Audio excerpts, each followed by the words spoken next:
Hey guys, and welcome to my channel. If you're new here, my name is Katelyn and I love making all things DIY. I love creating a lot of beautiful home decor on a budget. So if you enjoy DIYs and crafting, make sure you hit that subscribe button so you don't miss out on any of my fun videos.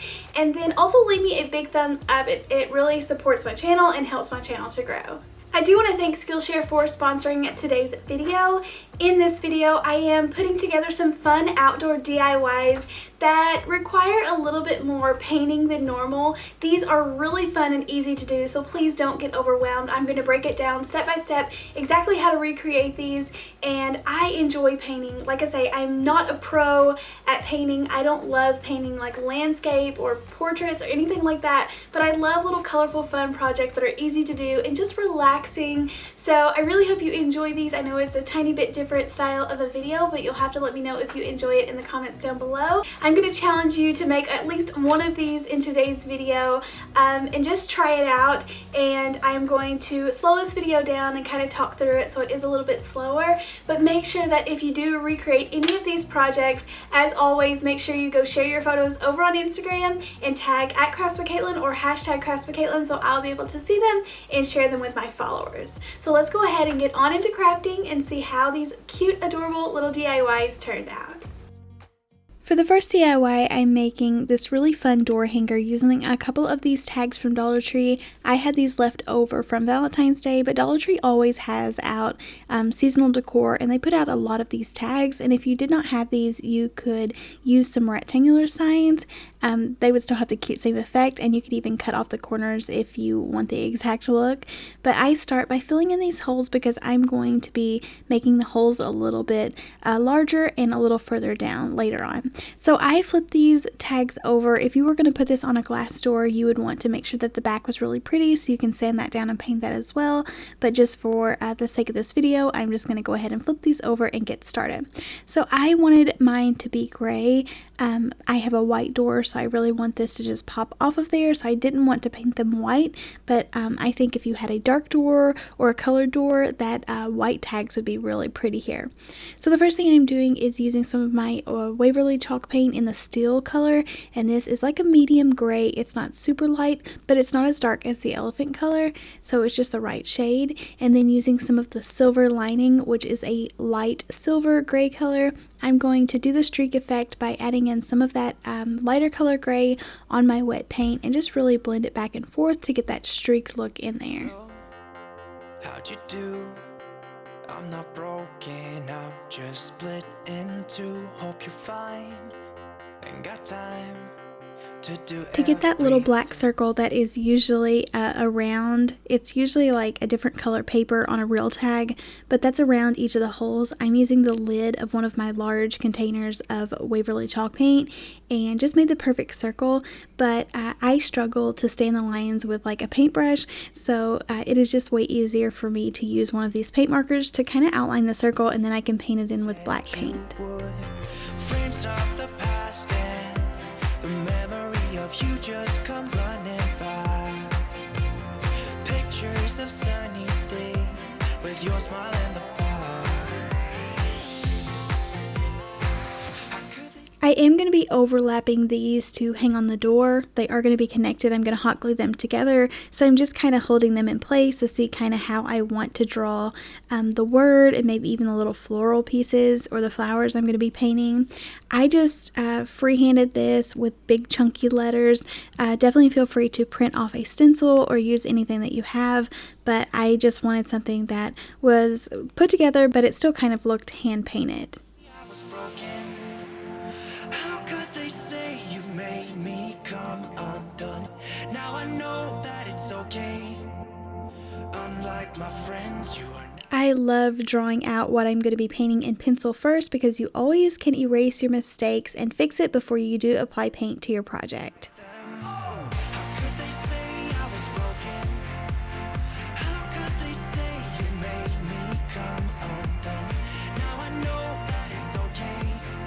I know that we are into May already, so I wouldn't have chosen to put spring on this if I was making it right now. I was kind of inspired by a photo of a spring tag set from Pinterest whenever I started this, and there said spring, and I just wasn't thinking, and I just went ahead and wrote spring for myself.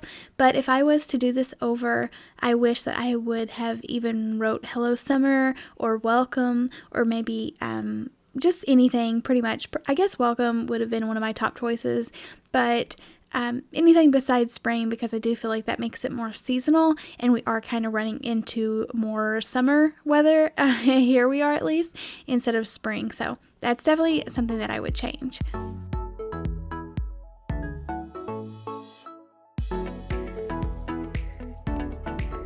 Now this is the really fun part. I wanted to make some super easy flowers and show you all how that I painted these. Now these are very, very easy to paint flowers. Don't overthink it. You pretty much just take a basic pink color. I'm using like a medium shade so that I can use several different shades. And you just want to paint kind of like a flower shaped blob. Like these are so simple to paint. I'm just going to kind of look like a flower shape, but not even really overthink it. Just get it down there, and then I'll be able to make it have a little bit more detail and make it look like real flowers.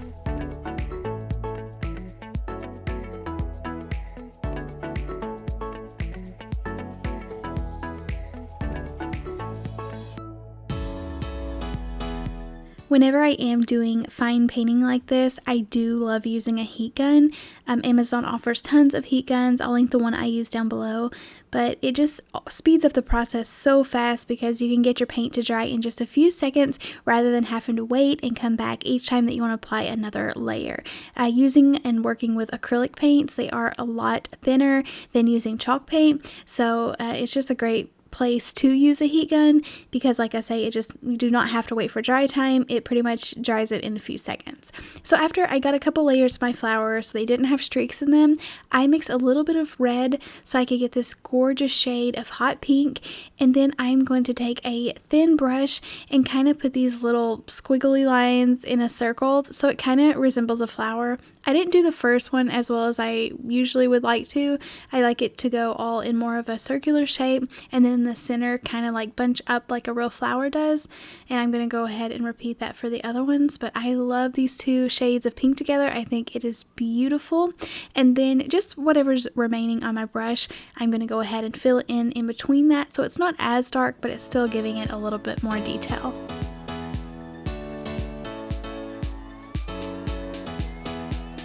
I definitely want some of that base color pink to pop through, so I don't want to just completely fill it up with colors, but I'm taking a smaller brush and doing some white the same way, and just on the outsides and in between each of those little petals. And that is how easy it is to put together or paint those little flowers. I think they turned out really cute and just would be gorgeous on anything for a nursery too. But I love it for spring. My favorite color is pink on decor, and I don't get to use enough of it in my farmhouse decor because I love the neutrals. So I just enjoy painting projects that I can put outdoors and add a pop of color to my porch. So the next thing I'm going to do is add in some leaves and some vines to really make this look more like spring. And I just paint little triangles for the leaves that are kind of curved, and then for the little vines I'm just doing a super simple little line and then putting some leaves on there and just kind of doing it where I see that has the holes that need to be filled in.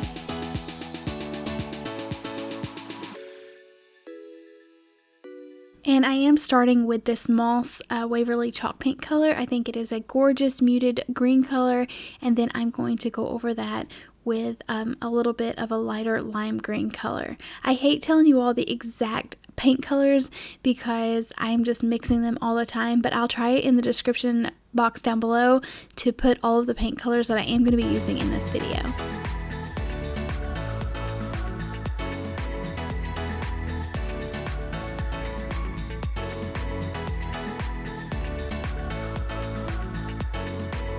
I think what makes these little paintings so much prettier is by adding highlights and different shades of colors. So I am going over this with this lighter green color.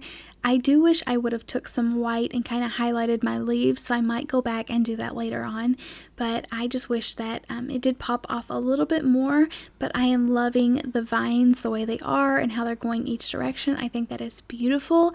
And then I felt like the white word was kind of getting lost, so I am going to be using some black to kind of highlight and give it some shadows to really pop off of that gray tag. And then I'm painting a couple more of those little pink flowers in the top corner so it does go with the other tag.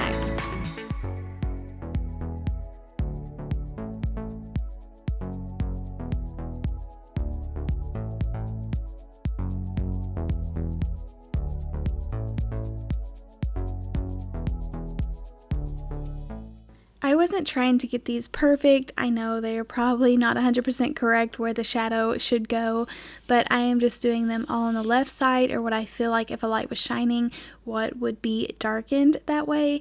But I feel like adding just this black with a very tiny little brush just makes this word pop off, and you'll be able to read it so much further away than just being right up on it, and the white, kind of like I say, smearing into the gray tag.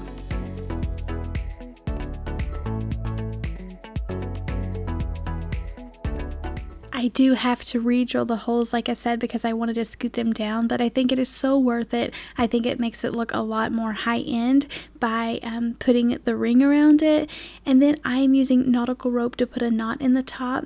I tried to do this on both of those and connect it, but I knew that they were going to hang kind of weird because I'm going to kind of glue them down kind of catty corner to each other, or kind of angled toward each other. So I do apply a ton of hot glue. I know it's kind of sad to hot glue over my flowers, but I think as a whole piece it's just beautiful and it will hang perfectly on the door.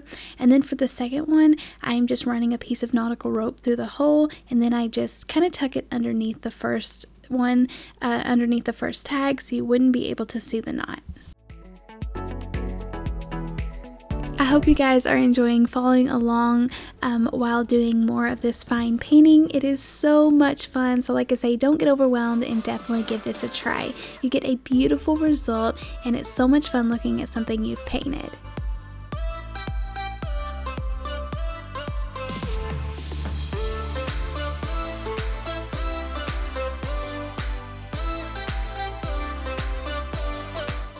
Before I get on into the next DIY, I do want to take a minute to tell you a little bit about today's sponsor, which is Skillshare.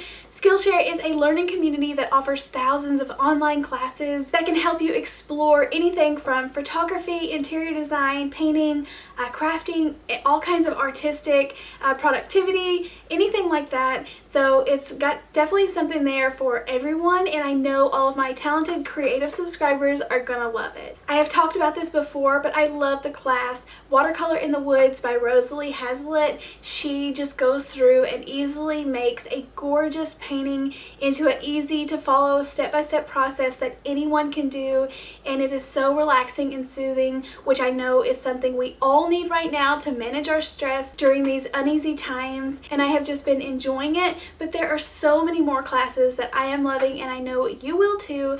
So I'm going to put a link in the description box down below. For the first 1,000 of my subscribers to go and click that link, will receive a 2-month free trial of premium membership to Skillshare, where you can just get on there for absolutely free and try it out and see how much fun it is to do, or how much that you enjoy it. And like I say, there's just definitely something there for everyone, especially creative people like myself. And these classes is actually what inspired today's video. I wanted to kind of do more of an in-depth detail on how I love painting little detailed items or projects, so I really hope you enjoy it. Go click that link down below.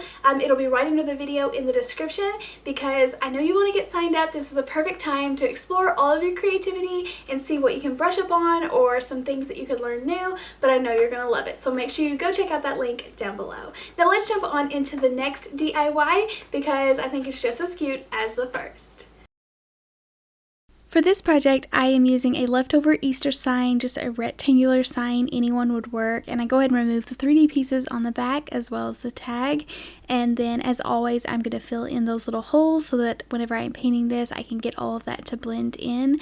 I love using any type of wood filler, or this is actually spackle, which isn't my first choice. I just really needed something and my husband picked this up for me, so I just don't want to waste it and I keep using it, but I'll definitely try to link something down below if you are wondering what you can use to fill in these little holes.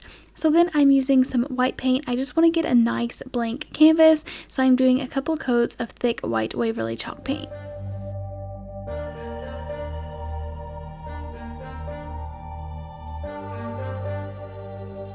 I am wanting like a white faux wood background that looks distressed, just to give it kind of a blank slate but have texture in the background, because I think it makes it look a lot higher end if you don't just use a plain background. So you always want to kind of stagger the boards whenever you were doing this. So I'm using this level as one of my faux boards. I just am going to use a pencil and just kind of trace along the top and the bottom, but like I say, you don't just want to start at the top, you want to kind of stagger it at the top, so do about half of a board so it does look more realistic. And then using some elephant color chalk paint, which is a dark gray color, and a tiny brush, I'm just going to go over these, and I am intentionally trying to make these not look perfect and just kind of look like they are real weathered boards and like they are really uneven and just weathered, and so they're not even, so they're not going to be straight. So then I'm using a little bit more of the same color on a larger brush so I can brush it over the edges. I love just pulling it in one direction over the edges. It gives it a beautiful effect. I do that on both sides, and just what's left over on the remainder of my brush I'm going to kind of blend in and dry brush over the center.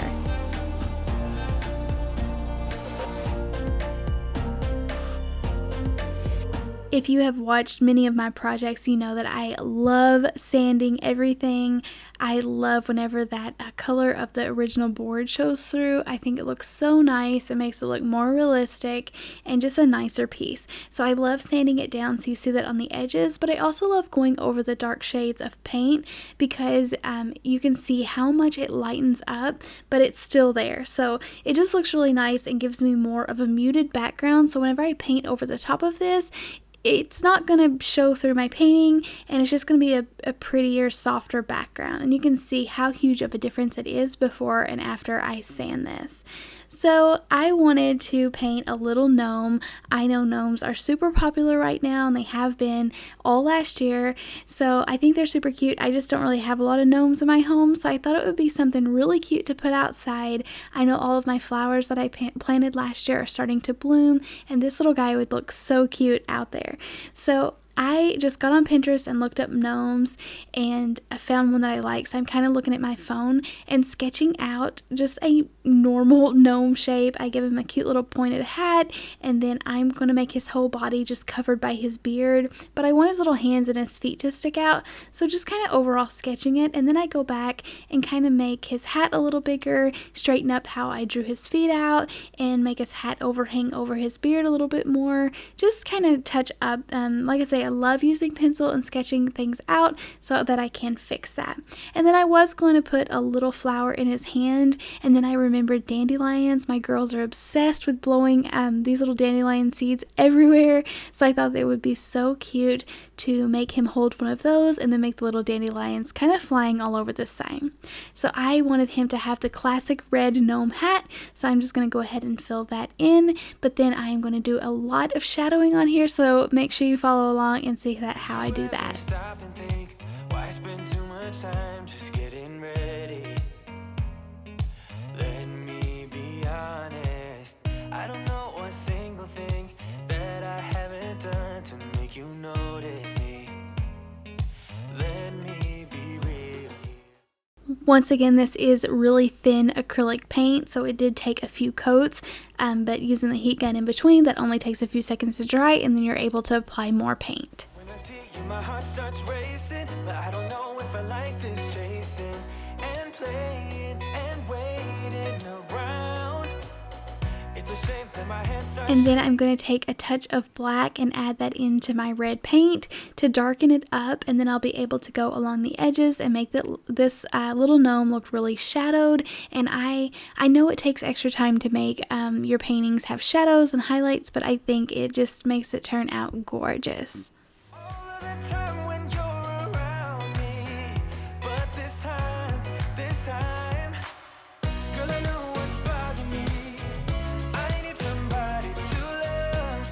It's really fun working with wet paint and like mixing this in, because if you don't like it, you can just keep applying some of the original color back on top, and or trying to leave it streaked. But I really like how it turned out, and you can see just how much texture and definition that it gives that little hat. So the next thing I'm going to be doing is filling in this little dandelion, and I have a really fun little trick for you. I started with paint, and then I didn't have a brush that was small enough, so I'm going to be using a fine point Sharpie, and it just made that little dandelion perfect.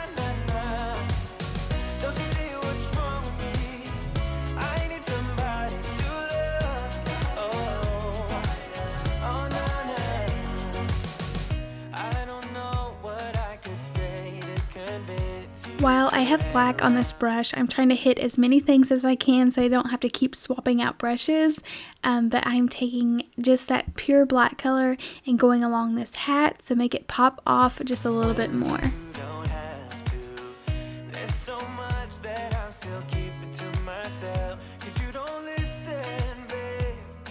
Now is the fun part, and it's just kind of filling in this beard. I am not worried about it looking perfect like hair. I'm just really worried about layering a ton of different layers of paint. I want it to be a ton of different colors and just really stack it up and make it really textured. So this is the steel colored chalk paint, and it is a beautiful medium gray color. So I'm going to go ahead and fill that in, but then I'll definitely stack different colors on top. When I see you, my heart starts racing, but I don't know if I like this chasing and playing and waiting around. It's a shame that my hands start shaking all of the time when you're around me. But this time, girl, I know what's bothering me. I need somebody to love. Oh, nah, nah, nah, nah. Don't you see what's wrong with me? I need somebody to love. Oh, oh, nah, nah. For his shiny little gnome nose, I started with this brown color or this tan color and got the entire nose, but then adding a little bit of white just in the center makes it look really pretty, like it's that shiny little nose.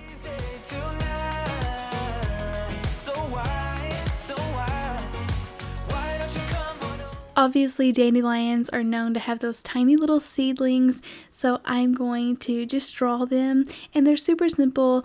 Don't get overwhelmed on this either. I'm just drawing the little straight lines all over the little seed part, and then for all the little seeds that are coming off of there, you just make like a little V and then a line in the center and put dots at each of the ends of those, and then make this really full looking, and it makes it look really realistic. So I thought this was really fun. It turned out really pretty, and this would be something fun to paint in a larger size for like a sign. The only thing that happened was, you'll see later on, I did spray it with a thick layer of spray paint, and it made this permanent marker bleed a little bit. So if you wanted to spray it with clear coat, I do recommend maybe taking some Mod Podge and just painting over this so it kind of seals in the permanent marker before you apply like the spray paint, because like I say, it did make it bleed, and that made me so sad. I hated it so bad, but it still turned out really cute, and I'm still going to put it outside and leave it in the little planter.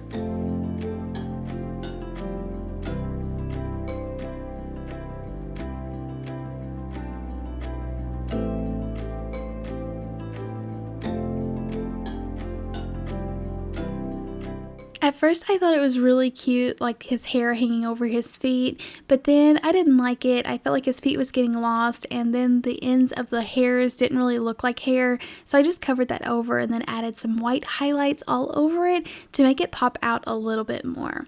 And then I wanted this to say gnome, sweet gnome. I thought that was so cute and funny, so I just printed this off, and I'm going to start by turning this over and sketching on the back. I haven't did this in a while, but this is such a fun, easy way to transfer words and make it super simple to trace and actually hand paint words on your signs. And then I like to go ahead and cut these completely out so that I can move it around on my sign and see exactly where I want it to go. And then I just trace over them and then use a black paint marker, and I'm able to paint over this, and it just looks like perfect lettering.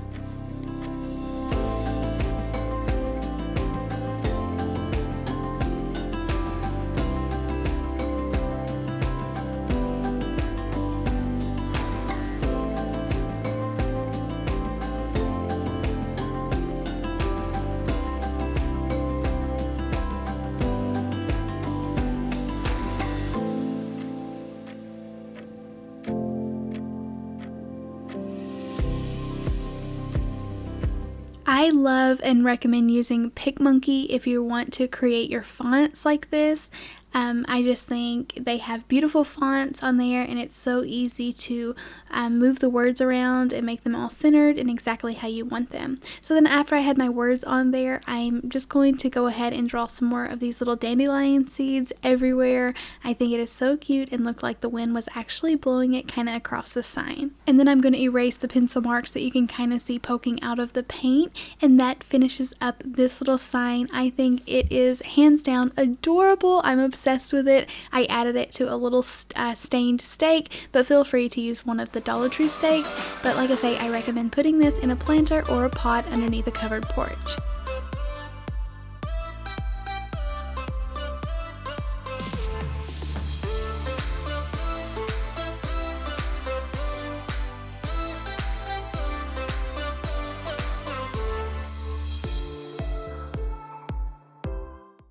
Moving on to the next or the last DIY, I wanted to make a fun way to make like a house number sign for the side of your house.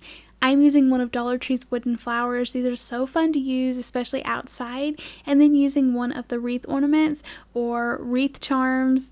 I'm never really sure. I need to find out what that's officially called.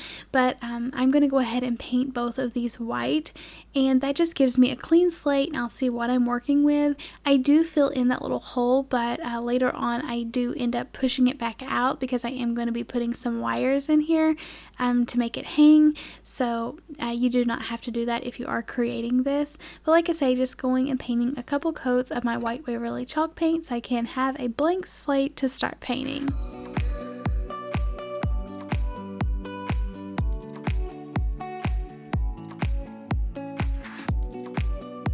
I used to have a chevron pattern stencil, and I could not find it anywhere, so I'm just going to hand stencil this or hand draw this out. And I actually like it a lot more because you can tell that it's hand painted, but just kind of doing the same pattern over and over, so I will be able to paint in between two of the lines some different colors.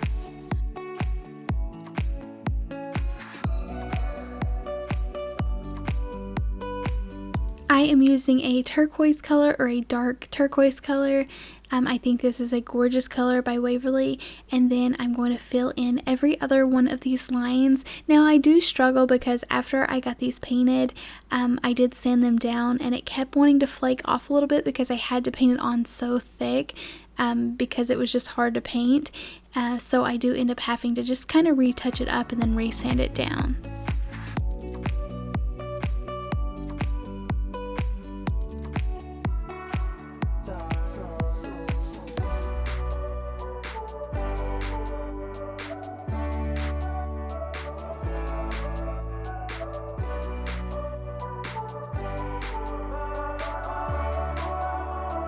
I just didn't love the big chunks that were taken out when sanding. Like I say, I just had to paint this super thick, so I wish I would have just done it a little bit thinner, but I did go back in and do a couple of coats of the same color, and you wasn't able to see these.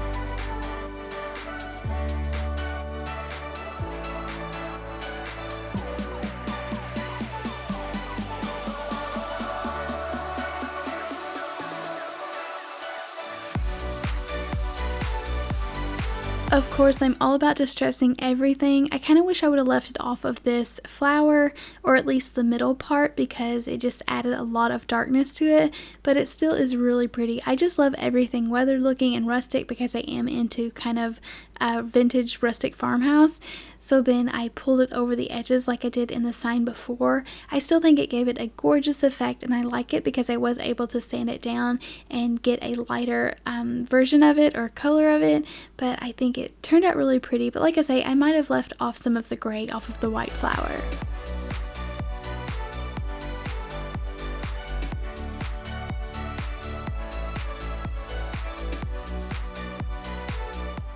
I wanted the house number to kind of be dangling from this flower. I have one of these little wooden rectangles. They come from Walmart, and you get a pack of them for just a few bucks. So I'm just using one of those, and I needed it to match the flower, so I painted it white and then just kind of distressing the edges, and then I go ahead and sand over that. And then I'm going to be putting some of the poster stickers for numbers. They were a little bit too tall, so I did have to cut my numbers down so they did fit on the sign.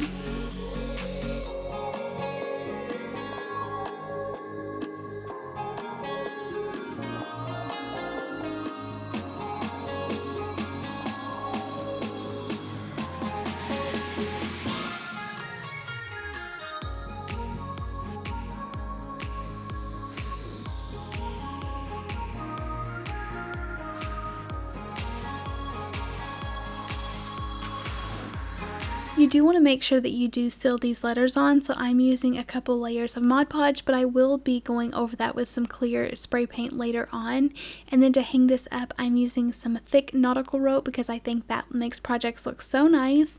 I love the trick to cover the ends in a piece of tape to keep it from fraying whenever you are trying to push it through a small hole, so that it doesn't come unraveled and then break into the 3 different strands of rope.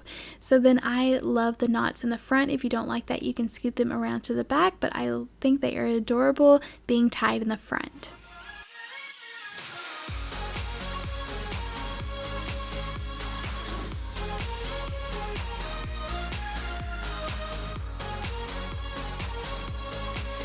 I know sometimes projects don't stay well with hot glue outdoors, so I put a tiny bit of wood glue in the center just to make sure it is going to hold and it's not going to melt off whenever it heats up. And then I drill a couple holes in the top of this number sign, and then I always buy these large rolls of wire. I pick them up just at a local hardware agriculture store, and they are actually called fencing wire, and it's 17 gauge, so you'll definitely have to check and look around for this, but it's galvanized fencing wire, and it's just the perfect gauge where it's like really flexible, but it's also a really sturdy wire and really fun to work with crafting. So I just pull it through the front several inches, and then I'm going to roll it up with my little needle nose pliers. I'll link these down below as well because I love using them, and then just roll it up in the front to give it that really pretty little curl.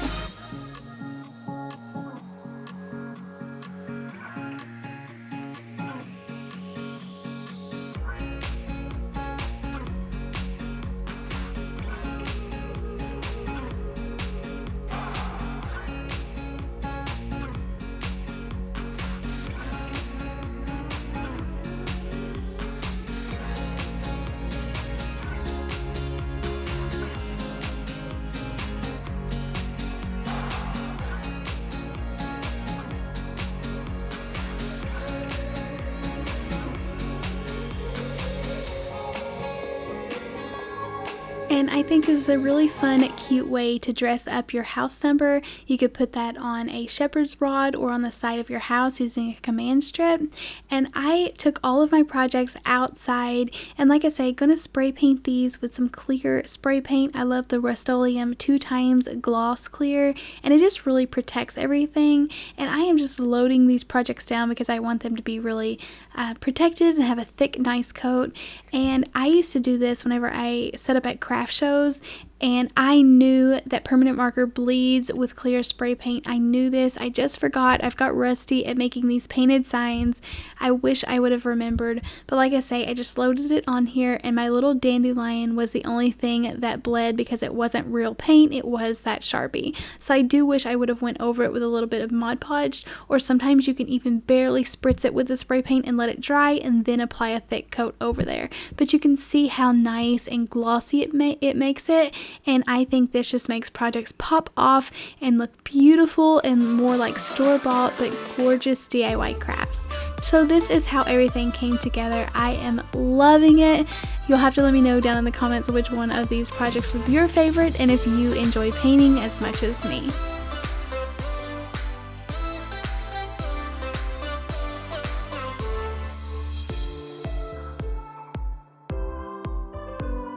Thank you all so much for coming along with me today and painting. Like I said, this is a little bit different style video that I usually put up. I don't do so many detailed paintings whenever we're making a lot of farmhouse decor. You don't have to paint on floral or like this little gnome guy who turned out so cute. So I really hope you enjoy it. You'll have to let me know what you thought of this if you're going to attempt one of these, and be sure to tag me over on Instagram whenever you share your photos so I will get to see that. I really hope you enjoyed it, and I will see you next time. Let me know any video ideas that you want to see down in the comments down below. I've really been inspired lately and been trying to get out a ton of new content, so I would love to know what you want to see next. Thank you all again for watching, and I'll see you next time. Happy crafting. Bye.